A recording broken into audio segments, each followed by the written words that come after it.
Estamos começando mais um Prova Final, uma super revisão para você. Ajude a compartilhar, ajude a divulgar no Facebook, no WhatsApp, em todas as mídias. É importante para nós, para que esse projeto alcance o maior número de pessoas. Conto com você.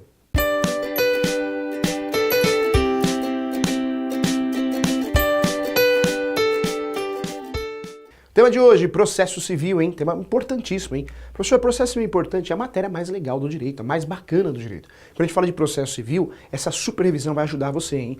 Processo civil, qual que é o conceito, professor? Conceito de processo civil é fácil demais, né? Conjunto de regras e atos pré-determinados. Ou seja, quando eu falo de processo civil, professor, é bobagem, bobagem uma ova. Processo civil é a regra, o manual de como utilizar o fórum. É isso mesmo, hein? Processo civil, o conceito é a regra, o manual de como utilizar o fórum. O horário que funciona, os dias que funcionam, como que funcionam os pacotes, os processos. Então, processo civil é importante para a prova da OAB, para a vida prática na advocacia e para concurso público. Professor, por que as regras do fórum? Porque processo civil regulamenta as regras do fórum, as regras do processo. Processo civil, nós temos a regra, ou seja, o horário de funcionamento do fórum. Os atos processuais devem ser praticados das 6 da manhã até as 20 horas de segunda a sexta. O processo hoje, nós não temos mais dias corridos, mas sim dias úteis. E olha só, as férias, hein? Já está marcada as nossas férias, dia 20 de dezembro a dia 20 de janeiro. Então, olha só como o processo é um conjunto de regras, de utilização do fórum. Quando eu falo de processo, você já sabe o conceito, então. Processo, conjunto de regras e atos pré-determinados. Isso é o grande conceito, conjunto de regras e atos pré-determinados. E quando a gente fala de processo, é importante você saber que nós temos aí 3 ritos, né? Ritos ou procedimentos. Nós temos o procedimento comum, procedimento especial e o procedimento de execução. Professor, e o procedimento cautelar? Foi embora, não existe mais. Na verdade, ele tem vida curta agora, porque vai ocorrer a unificação. Quando eu faço uma liminar, o efeito liminar, uma tutela provisória, ela vai ter uma vida útil de 30 dias no máximo. Por isso não existe mais aquele procedimento autônomo, né? Então não tem mais. Hoje o processo cautelar foi embora, morreu, ele tem vida curta, uma vidinha curtinha demais, porque vai se unificar a algum dos procedimentos escolhidos, hein? Procedimento comum é o mais utilizado. Procedimento comum começa com a distribuição da petição inicial. Lembra você que a petição inicial 319, o processo começa com a distribuição da petição inicial. E a petição inicial, a distribuição não é só no procedimento comum. Lá no procedimento especial também começa o jogo com a petição inicial. Na execução, também, a ação de execução é uma petição inicial. Então não pode esquecer, tem que tratar com muito carinho a petição inicial. A petição inicial é endereçamento, qualificação, fato, fundamento e pedido. Não esqueça da audiência e conciliação, que virou uma regra agora, hein? Eu preciso me manifestar a respeito da audiência e conciliação, ou seja, optar se sim ou se não. Eu preciso fazer isso. Isso agora é obrigatório. Nós tivemos diversas novidades na petição inicial e que podem cair na prova da OAB porque é novidade. O novo CPC regulamentou diversas mudanças. Professor, quais são as mudanças importantes que vão cair na prova da OAB em relação à petição inicial? A primeira mudança importante, nós temos aí o endereçamento e temos o preâmbulo. O preâmbulo é a qualificação das partes. Atualmente você pode usar a união estável, no passado não. Então a união estável hoje pode ser aí utilizada como um estado civil. Então, posso utilizar uma novidade. Outra novidade é o endereço eletrônico no preâmbulo. Hoje eu posso utilizar o endereço eletrônico também, devo utilizar. Outra novidade importante é em relação também lá no pedido, que é a audiência de conciliação e mediação. No passado, essa audiência não era obrigatória. E cuidado, hein? A audiência não é obrigatória. O que é obrigatório é o fato de eu optar, me manifestar a respeito dessa audiência, tá? Então, o autor tem que se manifestar.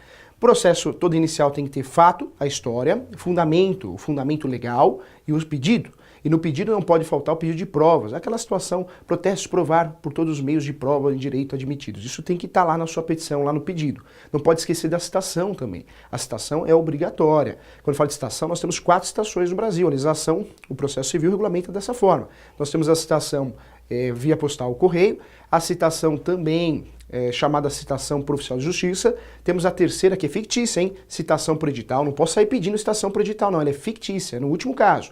E temos a citação atual, moderna, que é a citação chamada citação eletrônica. Cuidado, citação por hora certa não é mais uma modalidade. Quem faz a citação por hora certa é o oficial de justiça, né? Então, quando ele percebe que o réu está se ocultando, ok? Então, cuidado, novidades no CPC em relação ao inicial e vão cair na prova da OAB. Precisa tomar muito cuidado com isso, hein? Quando eu falo de procedimento comum, olha que interessante, após a citação, né, se tiver audiência de conciliação e mediação, nós temos aí também as respostas do réu. E cuidado, hein, nós temos 5 respostas do réu. O professor defende 5 respostas do réu. Nós temos a contestação, a reconvenção, que é o contra-ataque, reconhecimento jurídico do pedido, temos ainda o desmembramento do polo ativo da ação e temos a revelia. São 5 respostas do réu, 5 respostas que podem cair na prova, então muito cuidado, ok?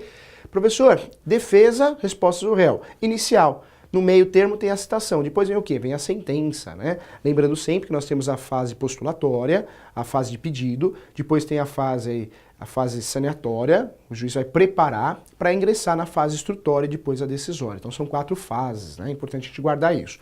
Quero lembrar você que ganha um processo quem tem as melhores provas. E aí você me pergunta, professor, quantas provas tem no direito? Vamos lá, para gabaritar, hein? Nós temos 2 provas no direito. Nós temos a prova oral de um lado e a prova documental do outro. Prova oral falado pela boca, né?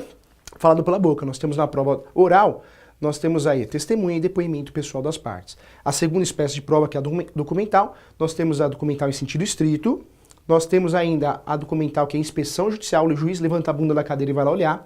Temos a terceira prova, que é a inspeção judicial, a segunda inspeção judicial, a terceira seria a prova pericial, pericial também é uma prova documental, o perito.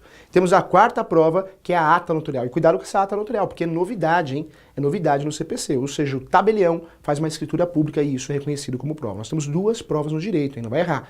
Provas orais e provas documentais. Dentro da prova oral, testemunho e depoimento pessoal. Dentro da prova documental, nós temos 4 espécies, documental em sentido estrito, documental de inspeção judicial, documental pericial e documental de ata notarial. Ganha o processo quem tem as melhores provas. Cuidado, hein?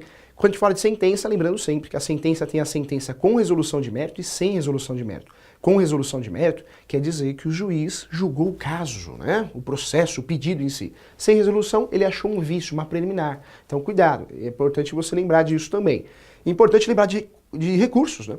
Nós temos o recurso de agravo de instrumento contra decisões provisórias, ou seja, decisões interlocutórias, decisões de tutelas provisórias. O recurso que eu vou usar é o agravo de instrumento. Prazo, 15 dias, hein? No passado era 10, hoje é 15 dias. Recurso de apelação é recurso de decisão definitiva, tá? Então não vai errar. Professor, valor da causa. O valor da causa tem regra, hein? É o artigo 292. Eu não posso chutar o valor da causa que eu queira, né? Não, o valor da causa tem regra. Se tem um imóvel, eu vou colocar o valor do imóvel. Se tem dívida, é o valor da dívida.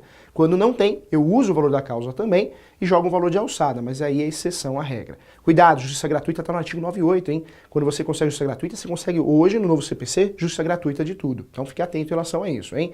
Olha só, ainda tutelas provisórias. Quando eu falo de tutelas provisórias, nós temos 2 espécies. Nós temos a tutela de urgência e a tutela de evidência. Tutela de urgência, nós temos dentro dela medida cautelar e antecipação de tutela. Medida cautelar é proteger o pedido. Antecipação de tutela é o próprio pedido antecipado. Não vai esquecer da grande novidade que é a tutela de evidência, hein? Tutela de evidência seria uma antecipação de julgamento, o juiz antecipa o julgamento. E como, professor? Ele antecipa com fundamento na tutela de evidência. Em 4 situações, hein? 4 situações o juiz pode aplicar a tutela de evidência. Quando existe o abuso de direito de resposta, súmula vinculante, IDR, incidências, demandas repetitivas, e a quarta e última, contrato de depósito, hein? Fica atento em relação a isso, tá bom? Então essa é a revisão do professor Júlio, para ajudar, para entrar na sua cabeça, para você relembrar e para você ir muito bem na prova. Não vai esquecer em relação aos procedimentos especiais, nós temos algumas ações importantes que caem na nossa prova, né? Então cuidado com a ação de consignação de pagamento, ação monitória, defesa da ação monitória, embargos à monitória. Quando eu falo de procedimentos especiais, são algumas ações que são tratadas de forma especial, alguma coisa diferente, por isso está lá no procedimento especial. Na execução, hein? Ação de execução, cuidado, tem que ter um título executivo extrajudicial, hein? Aí eu ingresso no segundo tempo do jogo, não vai ter o primeiro tempo. Quando existe uma sentença e cumprimento de sentença. A defesa do cumprimento de sentença, impugnação. A defesa da ação de execução, qual que é? Embargos à execução. Cuidado, tá bom? Um abraço, professor Júlio, boa sorte na prova.